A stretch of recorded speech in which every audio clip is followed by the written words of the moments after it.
ଜଣେ ଗରିବ ଯୁବକ ରହୁଥିଲା, ଯିଏକି ବଳଦ ଗାଡିରେ ଜିନିଷ ପତ୍ର ନବା ଆଣିବା କରିବାର କାମ କରୁଥିଲା।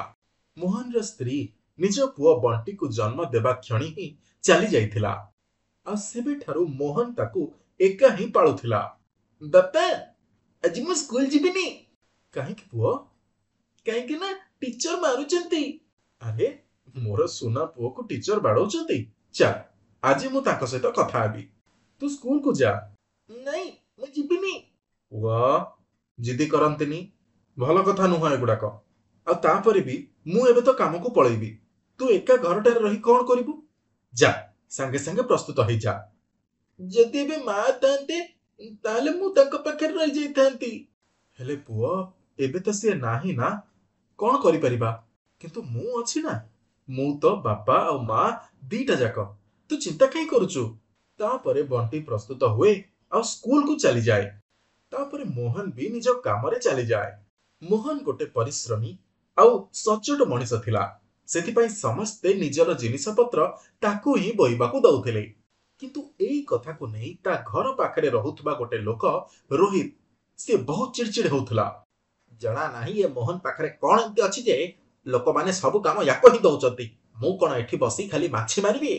ଠିକ ସେତିକି ବେଳେ ରୋହିତର ସାଙ୍ଗ ଅମନ ସେଠିକି ଆସେ, ଯିଏକି ଗୋଟେ ଟ୍ରକ୍ ଡ୍ରାଇଭର।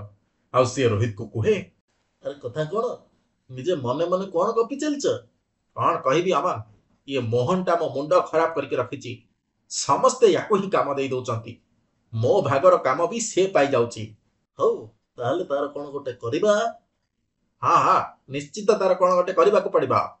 ଲୋକମାନେ ରୋହିତକୁ ଏଇଥିପାଇଁ କାମ ଦଉନଥିଲେ କି ସେ ମଦୁଆଟେ ଥିଲା ଆଉ ଜିନିଷ ପତ୍ରକୁ ଏପଟ ସେପଟ କରିଦଉଥିଲା। କିନ୍ତୁ ତାକୁ ଏମିତି ଲାଗୁଥିଲା କି ସେ ମୋହନ ପାଇଁ କାମ ପାଉନି। ସେଥିପାଇଁ ସେ ନିଜ ସାଙ୍ଗ ଅମନ ସହିତ ବସିକି ପ୍ଲାନ କରିଲା। ଆଉ ସେ ପ୍ଲାନଟା ଏଇଆ ଥିଲା କି ସେମାନେ ମୋହନର ବଳଦ ଗାଡିକୁ ଟ୍ରକରେ ଧକ୍କା କରି ତାର ବଳଦ ଗାଡିକୁ ଭାଙ୍ଗି ଦେବେ। ସମସ୍ତଙ୍କୁ ଲାଗିବ ସେଟା ଆକ୍ସିଡେଣ୍ଟ ଥିଲା ବୋଲି। ବଞ୍ଚାଅ! ସେ ଦୁର୍ଘଟଣାରେ ମୋହନର ବଳଦ ଗାଡି ସମ୍ପୂର୍ଣ୍ଣ ଭାଙ୍ଗି ଯାଇଥିଲା ଆଉ ତାର ଦୁଇଟା ଯାକ ଗୋଡ ମଧ୍ୟ ଭାଙ୍ଗି ଯାଇଥିଲା। କରିଥିଲି କି ମତେ ଏମିତିଆ ଦଣ୍ଡ ମିଳିଲା। ଏବେ ମୁଁ କଣ କରିବି? ମୋ ଛୁଆର ତ ମୁଁ ଏକମାତ୍ର ସାହାରା ଥିଲି। ସେ ମୋ ବିନା ଏବେ କଣ କରିବ? ବାପା, ଆପଣ କାନ୍ଦନ୍ତୁନି, ସବୁ ଠିକ ହେଇଯିବ। ଗୋଟେ ଦିନ ତ ଏମିତି ବିତିଯାଏ ଆଉ ମୋହନ ନିଜ ଘର ଭିତରେ ନିଜ ହାତରେ ଚାଲିବାକୁ ଚେଷ୍ଟା କରୁଥାଏ। ଠିକ ସେତିକି ବେଳେ ତା ପାଖରେ ଆସି ଗୋଟେ ଚଢେଇଟେ ପଡିଲା। ସେ ଚଢେଇର ଗୋଟେ ପର ଛିଣ୍ଡି ଯାଇଥିଲା। ମୋହନ ସେ ଚଢେଇର ଚିକିତ୍ସା କରିଲା, ପଟି କରିଲା ଆଉ ତାପରେ ବଣ୍ଟିକୁ କହିଲା, ପୁଅ, ୟା ପାଇଁ କିଛି ଖାଇବାକୁ ଆଣିଦେ। କିନ୍ତୁ ବାପା, ଘରେ ତ ଅଟା ଛଡା ଆଉ କିଛି ବି ନାହିଁ। ତାହେଲେ ସେଇ ଅଟାରୁ ହିଁ ଟିକେ ଆଣିଦେ। ଆଉ ତାହେଲେ ସେ ଅଟା ହିଁ ପାଣିରେ ଭିଜେଇକି ନେଇ ଆସ। ସେଇ ତାକୁ ହିଁ ଖୁଆଇଦବା।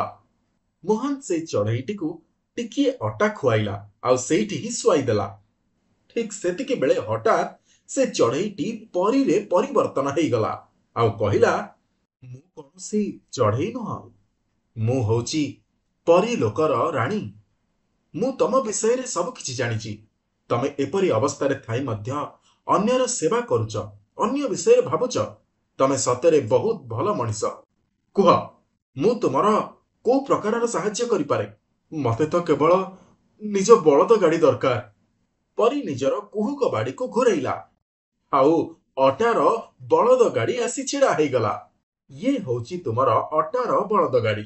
ଇଏ ତୁମକୁ ସବୁ ପ୍ରକାରର ସାହାଯ୍ୟ କରିବ। ଆପଣଙ୍କର ବହୁତ ବହୁତ ଧନ୍ୟବାଦ। ଆପଣଙ୍କର ବହୁତ ବହୁତ ଧନ୍ୟବାଦ। ତାପରେ ପରୀ ସେଠାରୁ ଚାଲିଯାଏ। ତାପରେ ମୋହନ ଯେତେବେଳେ ଟିକେ ଆଗକୁ ଯାଇ ସେ କୁହୁକ ଅଟା ବଳଦ ଗାଡିକୁ ଛୁଏଁ, ତା ଗୋଡ ଏକଦମ ଠିକ ହେଇଯାଏ। ଆରେ, ଏ ବଳଦ ଗାଡି ତ ସତରେ କୁହୁକ। ୟାକୁ ଛୁଇଁବା ମାତ୍ରେ ହିଁ ମୋ ଗୋଡ ଠିକ ହେଇଗଲା। ହେ ଭଗବାନ, ତତେ ତତେ କୋଟି କୋଟି ପ୍ରଣାମ। ମୋହନ ଆଉ ବଣ୍ଟି ଦୁଇ ଜଣ ବହୁତ ଖୁସି ହେଲେ ଆଉ ପରସ୍ପରକୁ ଆଲିଙ୍ଗନ କରିଲେ। ପୁଣି ତା ପରଦିନ ଯେତେବେଳେ ମୋହନ ନିଜର କୁହୁକ ବଳଦ ଗାଡିକୁ ନେଇକି ବାହାରକୁ ଗଲା, ସେତେବେଳେ ସେ ଦେଖିଲା କି ତାକୁ ଚଲେଇବା ପାଇଁ ମୋହନକୁ ବେଶୀ ପରିଶ୍ରମ କରିବାକୁ ପଡୁନି। ଆଉ ସେ ବଳଦ ଗାଡି ଭାବିବା ମାତ୍ରେ ମନେ ମନେ ଚାଲୁଛି। ଆଉ ତାର ସ୍ପିଡ ବି ବହୁତ ଭଲ ଥିଲା। ସେ ପରି ତ ମୋର ଦୁନିଆ ହିଁ ବଦଳେଇ ଦେଲା। ଇଏ କଣ ହେଇଗଲା? ମତେ ସେମାନଙ୍କୁ ସାହାଯ୍ୟ କରିବାକୁ ପଡିବ। ମୋହନ ତାଙ୍କ ପାଖକୁ ଯାଇ ତାକୁ ସାହାଯ୍ୟ କରିବା ପାଇଁ କୁହେ, କିନ୍ତୁ ଲୋକମାନେ ତା କଥାକୁ ଗମ୍ଭୀରତାର ସହ ନିଅନ୍ତି ନାହିଁ। କାହିଁ ଥଟ୍ଟା କରୁଛ? ତମେ କଣ ଏଇ ବଳଦ ଗାଡିରେ ଆମର ସାହାଯ୍ୟ କରିବ? ଆରେ ଆପଣ ମୋ ଉପରେ ବିଶ୍ୱାସ ତ କରନ୍ତୁ। ରସି ନେଇ ଏ ବଳଦ ଗାଡିରେ ବାନ୍ଧନ୍ତୁ, ତାପରେ ଦେଖନ୍ତୁ କଣ ହଉଛି। ତାପରେ ମୁଁ ଆପଣଙ୍କୁ କୁହୁକ ଦେଖଉଛି। ଲୋକଙ୍କ ପାଖରେ ଅନ୍ୟ କୌଣସି ଉପାୟ ନଥିଲା, ସେଥିପାଇଁ ସେ ତା କଥା ମାନିବା ପାଇଁ ବାଧ୍ୟ ହେଲେ। ମୋହନ ସେ ଟ୍ରକକୁ ବଳଦ ଗାଡିରେ ଭିଡ଼ି ସାଙ୍ଗେ ସାଙ୍ଗେ ବାହାର କରିଦିଏ। ଏଇ କଥା ଦେଖି ସମସ୍ତେ ଆଶ୍ଚର୍ଯ୍ୟିତ ହେଇଯାଆନ୍ତି ଆଉ ମୋହନକୁ ପ୍ରଶଂସା କରନ୍ତି। ଆଉ ଟ୍ରକର ଡ୍ରାଇଭର ମୋହନକୁ କିଛି ପଇସା ବି ଦିଏ। ଆରେ ୟାର କିଛି ଆବଶ୍ୟକତା ନାହିଁ।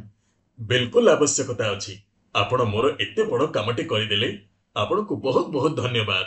ମୋହନ ସେ ପଇସାକୁ ନେଇ ନିଜ କାମରେ ପୁଣି ଫେରିଯାଏ। ଏବେ ତାକୁ ପୂର୍ବ ଅପେକ୍ଷା ଅଧିକ କାମ ମିଳିବାକୁ ଲାଗିଲା, ଆଉ ସେ କାମକୁ କୁହୁକ ଅଟା ବଳଦ ଗାଡି ଦ୍ୱାରା 2 ମିନିଟରେ କରିଦଉଥିଲା। କିନ୍ତୁ ଏ ସବୁ ଦେଖି ରୋହିତ ଭିତରେ ଭିତରେ ବହୁତ ଜଳି ଯାଉଥିଲା। ଆରେ ସାଙ୍ଗ ଅମନ, ଇଏ ମୋହନ ତ ପୁଣି ଥରେ ଫେରି ଆସିଲା। ତା ବଳଦ ଗାଡି ବି ଠିକ ହେଇଗଲା, ଆଉ ତା ଗୋଡ ବି ଭଲ ହେଇଗଲା। ଆଉ ଏବେ ତ ତାକୁ ସମସ୍ତେ ପସନ୍ଦ ବି କରିବାକୁ ଲାଗିଲେଣି। ଆରେ ତୁ କାହିଁକି ଚିନ୍ତା କରୁଛୁ? ଆଉ ଗୋଟେ ଆକ୍ସିଡେଣ୍ଟ ହେବା ପାଇଁ କେତେ ସମୟ ଲାଗିବ କି? ଏଥର ୟାକୁ କିନ୍ତୁ ଆଉ ବଞ୍ଚିବା ଅବସ୍ଥାରେ ଛାଡିବାନି। ହଁ, ସେଇଆ ହିଁ କରିବାକୁ ହବ। ତୁ କାଲି ହିଁ ଏ ମୋହନର ସବୁ କାମ ସମାପ୍ତ କରିଦେ। ଠିକ ଅଛି। ତା ପରଦିନ ସକାଳେ ପୁଣି ଥରେ ଅମନ ଟ୍ରକ୍ ଧରି ବାହାରି ପଡେ ଆଉ ମୋହନର ବଳଦ ଗାଡିକୁ ଆକ୍ସିଡେଣ୍ଟ କରିବା ପାଇଁ ଯାଏ। କିନ୍ତୁ ଏଥର ତ ମୋହନ ପାଖରେ କୁହୁକ ଅଟାର ବଳଦ ଗାଡି ଥିଲା। ସେଥିପାଇଁ ଯେମିତି ହିଁ ଅମନ ତା ଟ୍ରକରେ ମୋହନର ବଳଦ ଗାଡିକୁ ଧକ୍କା ମାରେ, ତା ନିଜ ଟ୍ରକର ଅବସ୍ଥା ହିଁ ଖରାପ ହେଇଯାଏ। ଆରେ ବାପରେ, ଇଏ କଣ ସବୁ ଚାଲିଛି? ଇଏ ତ ସତରେ ଅଦ୍ଭୁତ କୁହୁକ କାମ। ନହେଲେ ଏ ବଳଦ ଗାଡି ସହିତ ମୋ ଟ୍ରକ୍ ଧକ୍କା ହେଇ ମୋ ଟ୍ରକ୍ କେମିତି ଭାଙ୍ଗିଗଲା? ଅମନ ସାଙ୍ଗେ ସାଙ୍ଗେ ଯାଇ ସବୁ କଥା ରୋହିତକୁ କୁହେ। ତ ରୋହିତ କୁହେ, ମତେ ତ ଆଗରୁ ହିଁ ଏଇଟା ଡାଉଟ୍ ଥିଲା କି ଇଏ ମୋହନ ପାଖରେ କିଛି ନା କିଛି କୁହୁକ ଜିନିଷ ଅଛି। ତାହେଲେ ଏବେ ତା ବଳଦ ଗାଡିକୁ ଛାଡ ଆଉ ତାକୁ ହିଁ ସିଧା ସମାପ୍ତ କରିଦେ। ହଁ, ଠିକ ଅଛି। ତାପରେ ଯେତେବେଳେ ସନ୍ଧ୍ୟାରେ ମୋହନ ଘରକୁ ଫେରେ, ସେତେବେଳେ ଅମନ ଆଉ ରୋହିତ ତା ପାଖକୁ ଯାଆନ୍ତି ଆଉ ତାକୁ ଧରି ନିଅନ୍ତି।